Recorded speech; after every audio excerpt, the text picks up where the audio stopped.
Thank you guys for tuning in to this special edition episode of the podcast where we are sharing 6 strategies to be successful in the career game over 6 weeks as we prepare for the launch of my new book, Secrets of the Career Game, 36 Simple Strategies to Win in the Workplace. I am so excited to finally be bringing this to you guys. And so as we prepare for the book launch on May 13th, I'm going to share 6 different secrets from the book in the hopes that you would get some helpful advice, you would feel excited about what's to come, and that you would pre-order the book.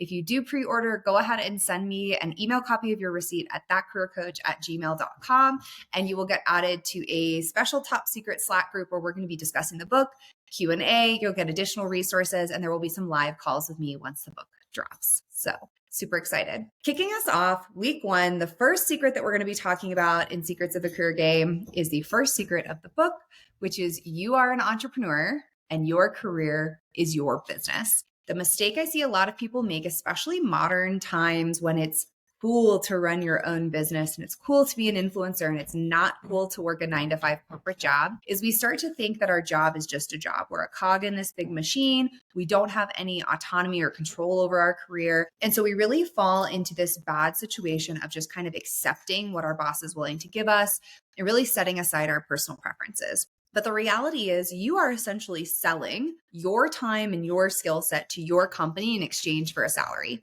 And if you can make that mindset shift in your head, you'll be able to instead refocus and pitch yourself. Here's the skills I have. Here's why I should be on this project. Here's the value that I bring to the company. Here's why that value is worth a promotion or more money or is competitive in the market. And so when you start to think of your career as a business where you are selling yourself as a product, it's really going to help you revolutionize the way that your career is going to progress. Where I see this help people the most is, especially if you've been an order taker for an extended period of time, meaning you've been an individual contributor, you've been working in the same team or the same organization, you've likely fallen into a rut where everything is task-based. Your boss thinks everything is important. And yet every year we get the same dangle of a carrot of, well, if you keep working really hard, maybe you'll get promoted in the future, without clarity of what that timeline looks like, what the expectations are, what goals we need to have in place. So this is where self-advocacy becomes really important. If you saw your career as a business, I bet you wouldn't stay in that job longer than you need to. I bet you wouldn't take on clients who you don't like. I bet you wouldn't do work that you didn't think was a good alignment to your skills.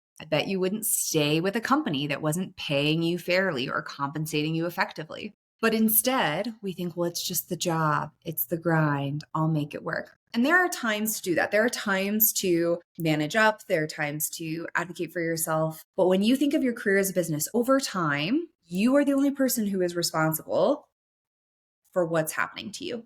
If a boss is treating you poorly for an extended period of time and managing up is not effective, if you're not getting promoted, if you're not getting the projects that you want, if you're not getting the opportunities you want, it is your responsibility as the CEO of Kendall Incorporated to leave that company and go find a better opportunity. Go find more fair compensation. Go find a role that's a better fit for you. See yourself as an entrepreneur, right?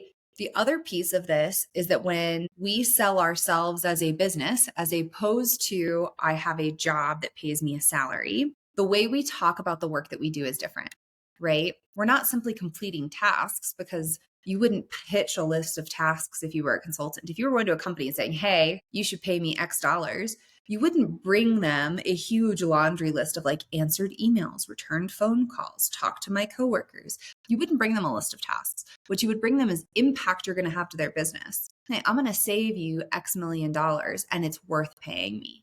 I'm going to make your team X% more efficient and that's worth paying me. I'm going to deliver X product and that's worth paying me. So start to think of the value that you bring to your company in terms of the impact you're driving. And then it's much easier to pitch yourself. It's much easier to talk about the projects you're working on and why they're important. It's much easier to get promoted. It's much easier to network. Your career is your business and you are an entrepreneur.